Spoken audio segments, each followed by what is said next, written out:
इस वक्त वित्त मंत्री निर्मला सीतारमण एक प्रेस कॉन्फ्रेंस को संबोधित कर रही हैं मुंबई में। आइए सीधे चलते हैं। I will also have to be replying on the discussions on the budget. Okay.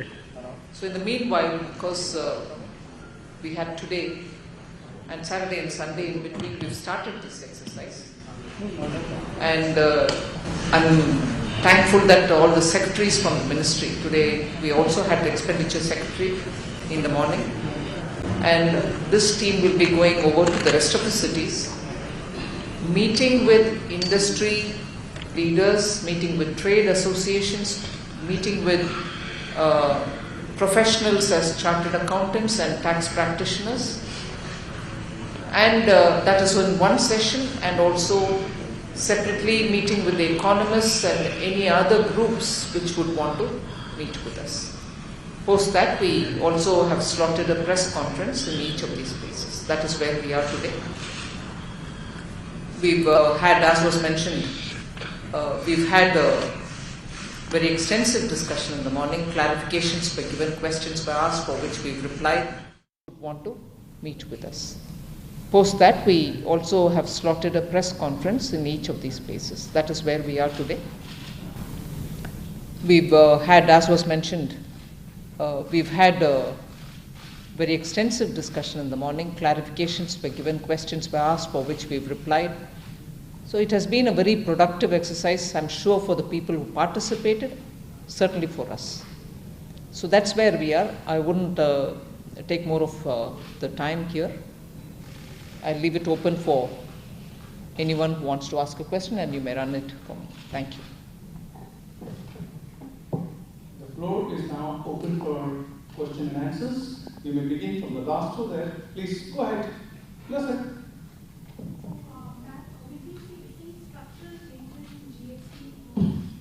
Pertaining to anti-profiteering and arrest provisions, because we're talking about decriminalization of income tax laws also. Yes, that is very explicitly stated that we wish to decriminalize laws. We sort of started it off also with the Companies Act earlier. We've said now we're looking to Income Tax Act also in this regard. So yes, we will want to eventually make it so possible that for civil offences we don't treat it as criminal offence. To that extent, yes, there will continuously be steps taken for that purpose. I've said that. Next question we can take from the first floor, please. My question is specifically with first to second.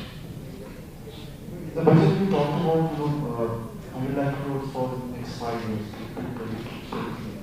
I also mentioned about 1.7 trillion for transport sector specifically for 2020. So my question is, what are the source of fund? How are we going to raise those funds? Considering the private sector rates in our already.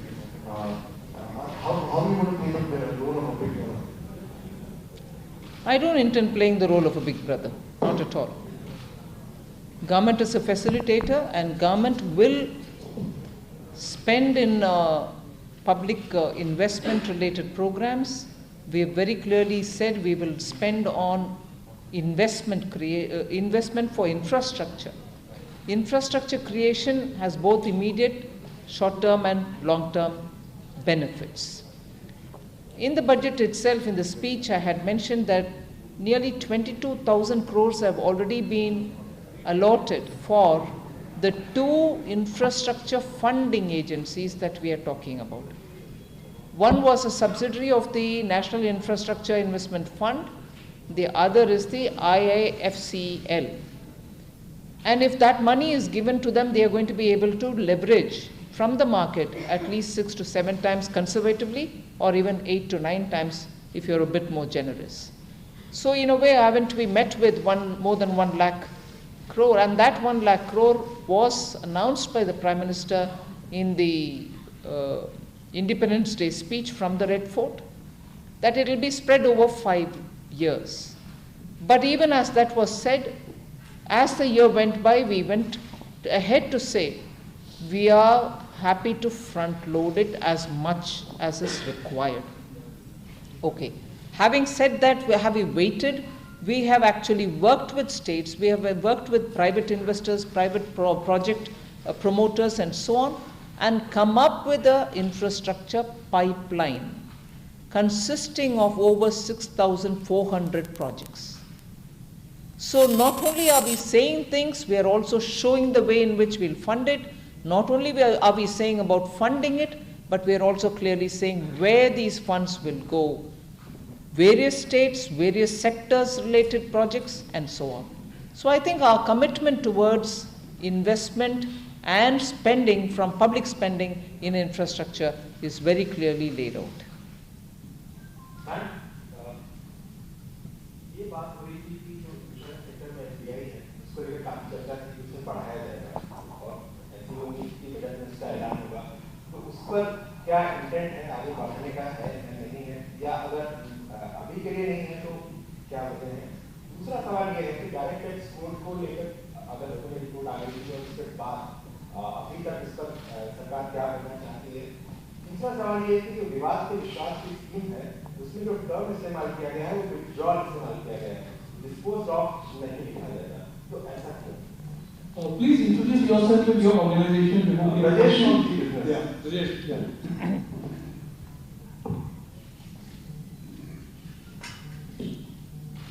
विवाद से विश्वास, LIC And and insurance. Insurance. आपका 3 प्रश्न है. Direct tax code. I think on the direct tax code, commencing from the corporate tax simplification and rate reduction, and now very clearly coming up also with the income tax rate reduction, simplification, we have very clearly shown the government's intent. Intent of the government is to move towards a simplified taxation regime. And that is why we've also made it very plain that not only rate reduction but also removal of all kinds of exemptions. That was the approach taken in the corporate tax, and that's the approach taken even now. And then that the taxation regime should be on the ground, on the basis, on the foundation of trust with citizens. We have brought in the taxpayers' charter. The taxpayers' charter being brought into the statutes itself says how far we want to make the whole process simplified, no kind of pressure on the taxpayer, and eventually leading to a simplified and minimum possible level of taxation. So that's the route we are going on. Many of the recommendations of the committee which submitted the report are all things which we have worked on, and we are coming up with step after step in order to simplify. On the LIC, at the moment we are looking at an IPO only. And the IPO will in a way bring in retail investors into picture, and in a way also make issues more transparent for everybody to have a look at what is happening. And there is no disincentive for people to save by putting their money into LIC or any insurance scheme. Many of these exemptions have been removed, so has this one has also got removed. And today I think this kind of directing savings or putting, or incentivizing people to have their savings go through only one route and not some other is no longer relevant or needed, because the Indian taxpayer, even before and now all the more, is capable of making his judgment where he wants to put his money. He wants to have his insurance, he will have it. I don't need to direct it. But if my taxation rate itself has come down, he's got enough incentive to see where he wants to put his money. He has more money in his hand if the rate of taxation is less. He can decide to put it in insurance, or he can decide to save it in any other form, or even go into the share market or the bond market. So that is the larger principle with which we have handled these matters. Yeah, we'll take a question. तो अभी आप ये सीधी तस्वीरें देख रहे थे मुंबई से, जहां वित्त मंत्री निर्मला सीतारमण प्रेस को संबोधित कर रही थी। और सरकार की ये लगातार कोशिश है कि बजट के बाद से बजट में क्या कुछ प्रावधान किए गए हैं, उससे इंडस्ट्री को क्या कुछ फ़ायदा होगा, क्या कुछ उनके लिए सहूलियतें की गई हैं, इस बात को सीधे इंडस्ट्री के लोगों के साथ मिलकर उनको समझाया जाए, ताकि अगर किसी तरह की कोई क्वेश्चन हो, कोई